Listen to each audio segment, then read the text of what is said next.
PAP.fr, première plateforme immobilière sans commission, présente Sud Radio, on parle immo. Votre rendez-vous 100% immobilier sur Sud Radio. On est ensemble jusqu'à 10h dans le Grand Matin Week-end. On va parler notamment du pouvoir d'achat des seniors avec le Viager en compagnie de notre invité. Si vous avez aussi des questions par rapport à votre propriétaire ou alors votre locataire, vous nous appelez 0826 300 300. On est là pour vous répondre justement dans le coaching IMO. Tout de suite, on commence avec Marc Ezrati et le journal de l'immobilier. Big Mat, les bâtisseurs ont leur maison, présente Sud Radio, on parle immo, le journal. Marc, on rappelle d'ailleurs que cette émission s'ouvre comme toutes les semaines au standard de Sud Radio 0826 300 300. Toutes les questions que vous voulez nous poser, nous y répondons. On commence ce journal avec l'effondrement de 2 immeubles. C'était samedi dernier, il y a une semaine, jour pour jour à Lille. En effet, 2 immeubles du centre historique de Lille se sont effondrés samedi dernier, causant la mort d'un homme. Les immeubles avaient pu être évacués grâce à la présence d'esprit d'un étudiant qui y résidait, qui avait prévenu les secours in extremis. L'immeuble n'était pas signalé comme vétuste ou insalubre. Une enquête devra déterminer l'origine de l'effondrement. Le centre historique de Lille étant construit sur d'anciens marais, l'origine de l'accident pourrait venir des fondations ou des travaux qui étaient en cours sur le bâtiment. Évidemment, l'enquête va se poursuivre. On apprend également qu'à Paris, plus de 30% des annonces ne respectent pas l'encadrement des loyers. Et selon le baromètre annuel de la Fondation Abbé Pierre, l'encadrement des loyers, mis en place à Paris depuis le 1er juillet 2019, est appliqué de manière encore inégale, puisque 31% des 10 000 annonces analysées par la Fondation dépassent le plafond légal. Ce dispositif, on le rappelle, consiste à ne pas dépasser un loyer maximum afin de limiter la flambée des loyers dans les zones tendues. Il est toutefois mieux respecté que l'an dernier où 35% des annonces dépassaient ce plafond. Dans les autres villes où l'encadrement est appliqué, Lille fait figure de mauvais élève avec 43% des annonces hors des clous selon la Fondation Abbé Pierre. Ah oui, ça c'est spectaculaire. Alors est-ce qu'on sait combien de bailleurs ont été sanctionnés, tiens, par exemple à Paris, pour ne pas avoir respecté cet encadrement ? Eh bien, très peu, Jean-Marie. Pour le moment, entre juillet 2019 et juillet 2022, donc sur 3 ans, la Commission départementale de conciliation de Paris a reçu un peu plus de 450 signalements. Parmi eux, un peu plus de 350 dossiers ont été instruits. 286 précisément ont donné raison aux locataires et seulement 16 amendes ont été notifiées aux bailleurs pour des montants allant de 300 à un peu plus de 8 000 euros. Oui, quand on compare ça aux loyers qui sont pratiqués dans cette ville, on se dit que c'est presque dérisoire. À Paris, toujours, un bailleur social rembourse cette fois-ci une grosse somme, 250 000 euros de charges, alors à 150 locataires. C'est un joli cadeau de Noël avant l'heure. C'est un beau cadeau de Noël avant l'heure. Paris Habitat, qui gère, on le rappelle, un parc de 125 000 logements sociaux en région parisienne, a perçu un trop-plein de 250 000 euros de charges de gaz depuis 2019 pour un seul bâtiment flambant neuf dans le 15e arrondissement de Paris. Chacun des 150 locataires de cet immeuble percevra la coquette somme de 1 700 euros en moyenne. C'est un remboursement qui représente jusqu'à 2 voire 3 mois de loyer pour les occupants les plus modestes, pour la CLCV qui défend les intérêts des locataires. Cette affaire de charges trop perçues ne serait pas un cas isolé. Mais décidément, en plus, ça commence à coûter cher. Cet hiver, allez, on termine ce journal, Marc, en Normandie, puisque un couple y a remporté un concours qui était lancé par Airbnb pour rénover une longère de Seine-Maritime. Et oui, et un couple vient de remporter un concours, vous l'avez dit, lancé par la plateforme Airbnb pour financer leur projet de rénovation à hauteur de 100 000 euros. Les gagnants de ce concours avaient craqué l'été dernier pour un terrain de 5 000 m² à Nulmont, c'est en Seine-Maritime. Sur ce terrain se trouve une longère et 3 dépendances à l'abandon datant de 1880 que le couple, qui est designer dans la vie, a décidé de rénover pour les mettre ensuite en location. Et puis, effectivement, c'est une bonne idée, c'est beau une longère. En plus, Exactement. En Normandie, c'est toujours très beau. Merci Marc Ezrati, tout de suite la Minute Viager. Avec notre partenaire Senior Consulting Group, une question chaque semaine sur le viager. Aujourd'hui, vous nous expliquez qui paie les charges en viager. Eh bien, Jean-Marie, et pour tous ceux qui n'ont pas, comme vous et moi, le code civil pour livre de chevet, sachez que même si le contrat de viager autorise une grande liberté entre les parties, il est d'usage que les travaux d'entretien soient à la charge du vendeur et les gros travaux à celle de l'acquéreur. Le cadre et la nature de ces travaux sont définis dans les articles 605 et 606 du Code civil. En gros, changer un carreau cassé, c'est à la charge du vendeur. Changer la toiture de la maison à celle de l'acquéreur. Autre charge non négligeable qui sera dévolue à l'acquéreur, la taxe foncière. En revanche, dans le cas d'une nue propriété, c'est l'usufruitier, donc le vendeur, qui garde cette taxe foncière à sa charge. Merci. Marc Ezrati, allez rester avec nous. On se retrouve dans quelques minutes sur Sud Radio. Nous sommes ensemble jusqu'à 10h. Je le rappelle, un seul numéro, 0826 300 300. Vous avez des questions sur votre logement ou alors sur celui que vous louez. Vous avez aussi des questions sur vos difficultés éventuelles à acheter ou alors à trouver un appartement. Vous nous appelez, vous nous laissez vos messages et puis on vous répond dans une dizaine de minutes. Mais avant ça, on va parler justement de viager, l'actualité de ce secteur avec Henri-Pierre Wiby, notre invité, président fondateur de Senior Consulting Group. À tout de suite. Sud Radio, le Mac de l'Imo, décryptage et tendance de l'immobilier. Avec Marc Ezrati et son invité Henri-Pierre Wiby. Bonjour à vous et bonjour, bienvenue sur Sud Radio. Bonjour Marc, bonjour Jean-Marie.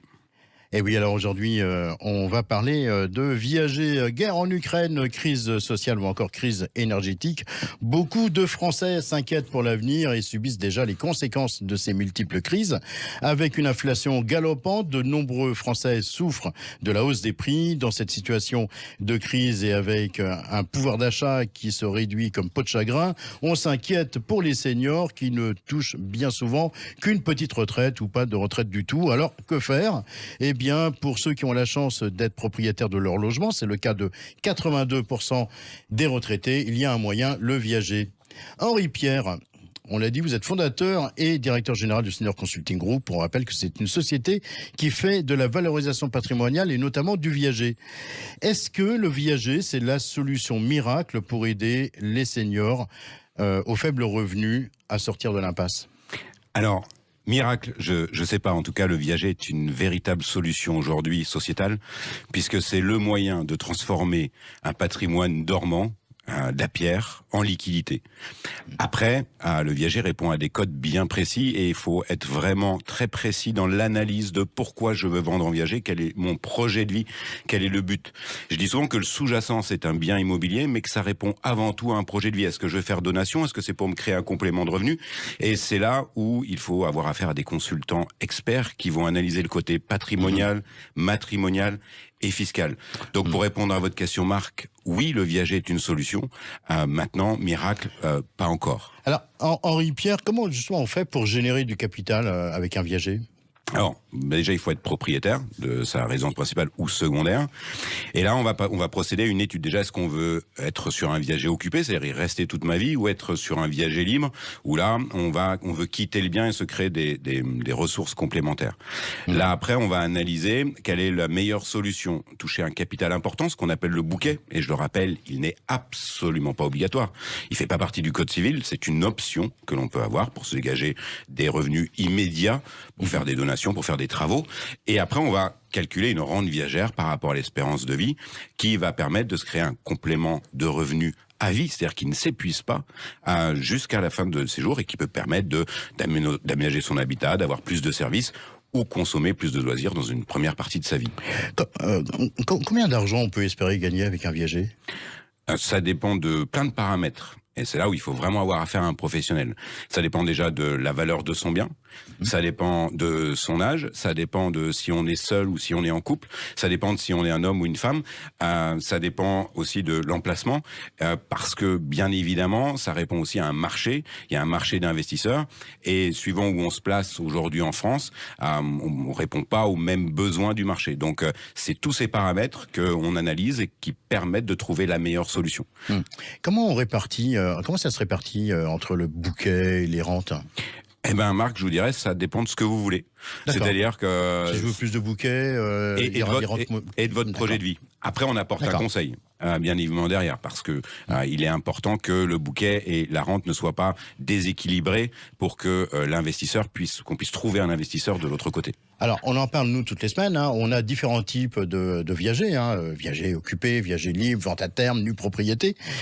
Comment on fait le choix ? Eh bien, on accompagne sur ce choix. Ça dépend de la fiscalité. Prenons, les rentes sont fiscalisées. Dans une vente à terme, les mensualités ne le seront pas. Le bouquet, lui, ne va pas l'être, sauf si on est sur une résidence secondaire. Et puis, c'est surtout l'emploi qu'on va en faire. C'est qu'est-ce que je vais faire de ces nouveaux revenus. Et c'est par rapport justement à ce que je vais vouloir en faire qu'on va pouvoir nous apporter la meilleure solution.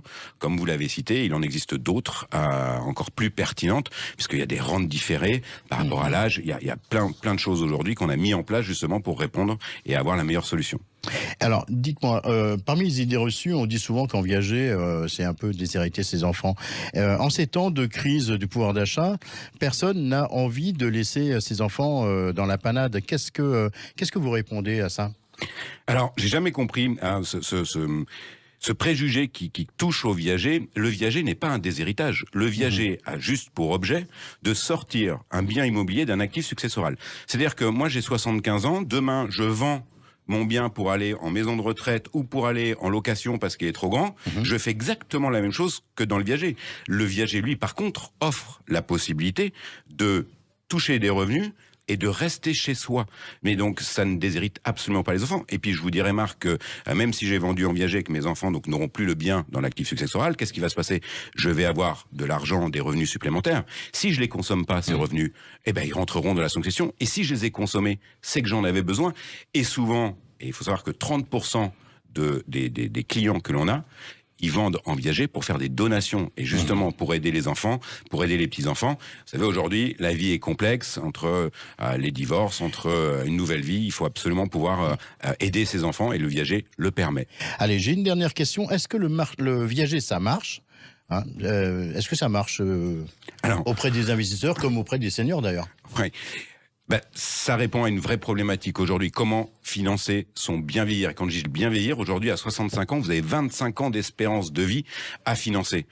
Au vu de la conjoncture actuelle, l'augmentation de l'inflation et des problématiques de rester à domicile, on a 100% de demandes en plus. C'est-à-dire qu'aujourd'hui, l'entreprise se développe et tous mes confrères se développent parce qu'il faut qu'on puisse répondre à cette demande des retraités.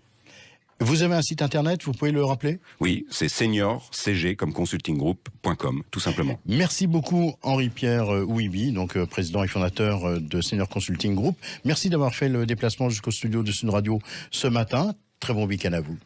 Et dans un instant, dans quelques minutes, on va retrouver Laetitia Caron, directrice générale de PAP.fr pour le coaching IMO. Mais tout de suite, place au témoin de la semaine. Le meilleur mandat.fr pour choisir votre agence immobilière en toute tranquillité présente. Sud Radio, on parle IMO, le témoin de la semaine. Et pour une fois n'est pas coutume, à la radio, on va parler d'un homme de télé. Le témoin de la semaine, aujourd'hui, est quelqu'un qu'on a croisé il y a quelques mois dans Marié au premier regard sur M6. Il s'est épanoui dans l'immobilier. Bonjour Frédéric Sellem. Bonjour Marc. Bonjour Frédéric. Alors Frédéric, vous avez 33 ans et vous avez commencé votre carrière professionnelle en fait comme maître d'hôtel après avoir obtenu un bac pro hôtellerie et restauration. Une expérience dont vous ne gardez pas que des bons souvenirs. Vous dites que on vous a souvent manqué de respect et que certains de vos clients étaient franchement odieux avec vos collègues. Et vous, c'était si compliqué que ça, Frédéric ? Ce qui était compliqué en fait, c'est que moi je suis quelqu'un d'assez ouvert et un petit peu éduqué. Du coup, j'avais vraiment du mal avec certains comportements de clients. Donc c'est ce qui a fait que du jour au lendemain, j'ai décidé de changer de voie professionnelle alors que j'avais fait 4 ans d'études à l'école hôtelière. À l'école hôtelière. Alors donc, justement, après cette première vie, vous entrez dans l'immobilier dans le réseau La Forêt, la première fois en 2013 à Noisy-le-Grand, en Seine-Saint-Denis, puis en 2016, vous partez en Bretagne, à Vannes, dans le Morbihan, toujours chez La Forêt, où vous resterez jusqu'en 2019. Alors, on l'a dit tout à l'heure, on vous a surtout remarqué, Frédéric, dans la saison 5 de Marié au premier regard. Vous avez alors été marié à une parfaite inconnue. On est alors au moment du deuxième confinement. confinement et avec les différentes restrictions sanitaires, vous avez eu bien du mal à rencontrer ou à passer du temps avec votre dulcinée. Et d'ailleurs, vous divorcerez 10 mois plus tard. Aujourd'hui, vous êtes revenu à vos premiers amours, l'immobilier, et vous êtes conseiller immobilier indépendant. Frédéric, votre passage dans l'émission de Mariés au premier regard, quelque part, ça a du sens quand on est agent immobilier et qu'on est un peu chargé de provoquer le coup de cœur chez les acquéreurs? Oui, c'est vrai qu'on peut lier les deux. Mon travail, c'est de mettre en valeur les biens du mieux que je puisse, en tout cas, pour donner envie aux personnes de me contacter et ensuite de venir visiter et d'acheter les biens. Et donc, du coup, de créer un coup de cœur. Et généralement, de toute façon, première chose que les personnes nous disent quand elles viennent pour une recherche de biens, elles disent « je cherche le coup de cœur ». Donc, effectivement, voilà, ouais. Alors, c'est ça. Votre participation à l'émission, ça vous a aidé à développer une nouvelle clientèle?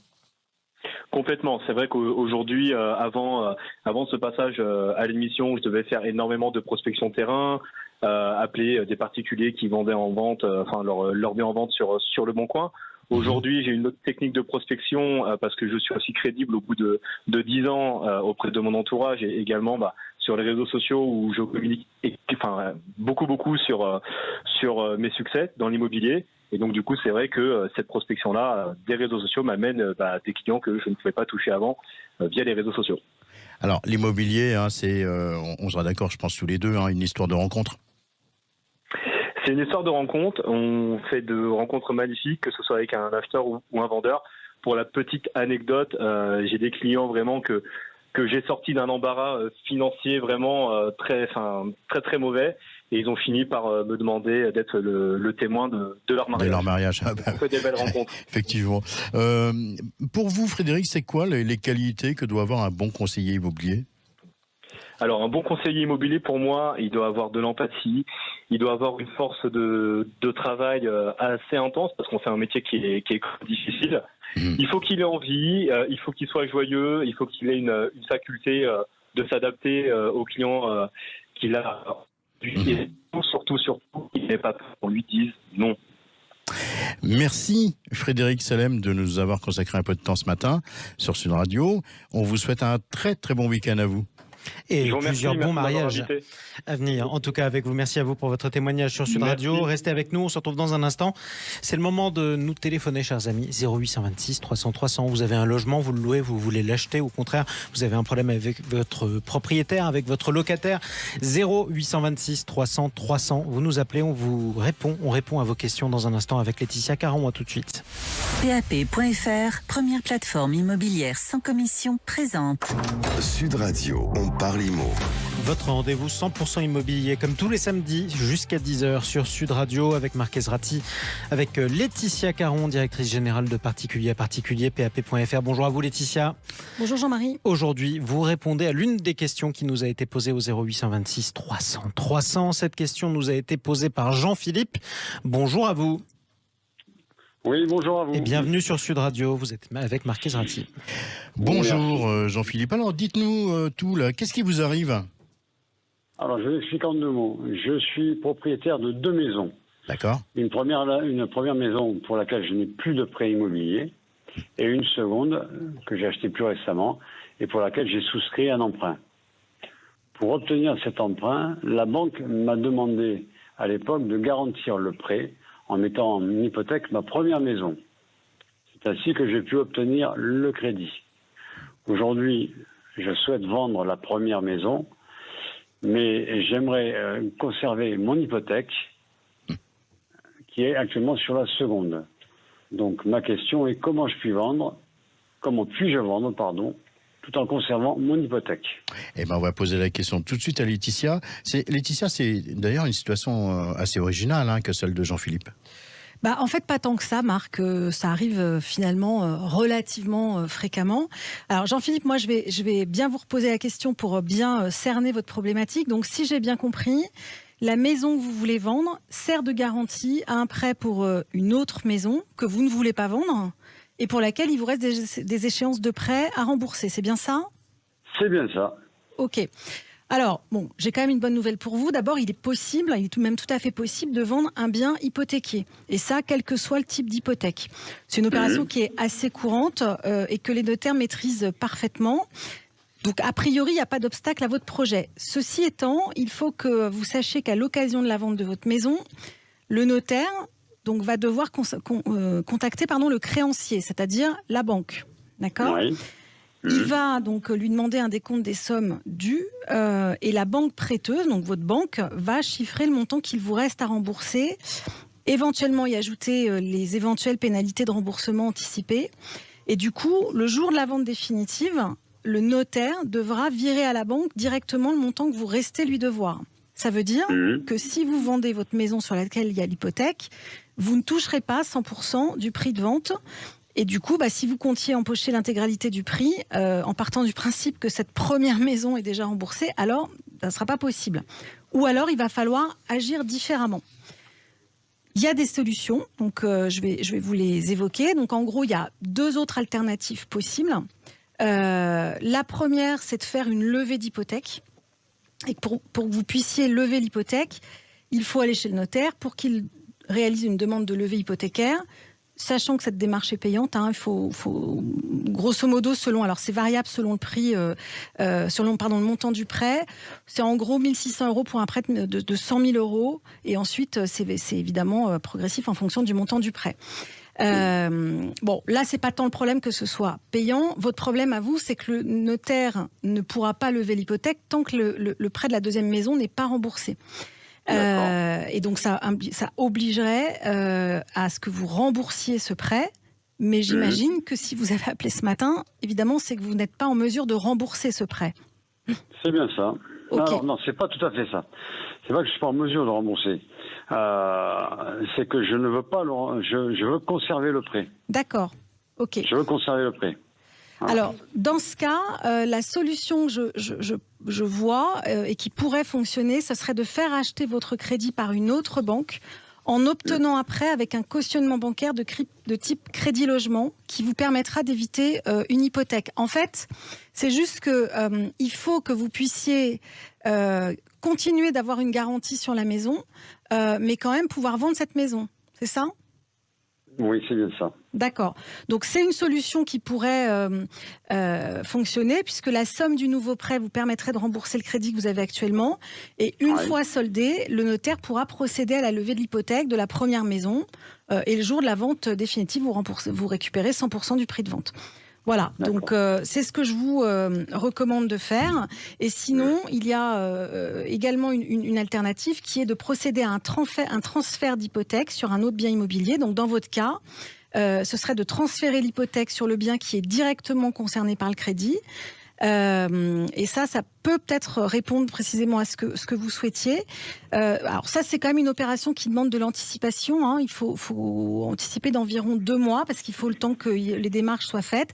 Avec une précision et un point de vigilance, c'est que pour que la banque accepte ce transfert d'hypothèque, il faut que ce qui est déjà remboursé soit supérieur à la valeur du crédit restant.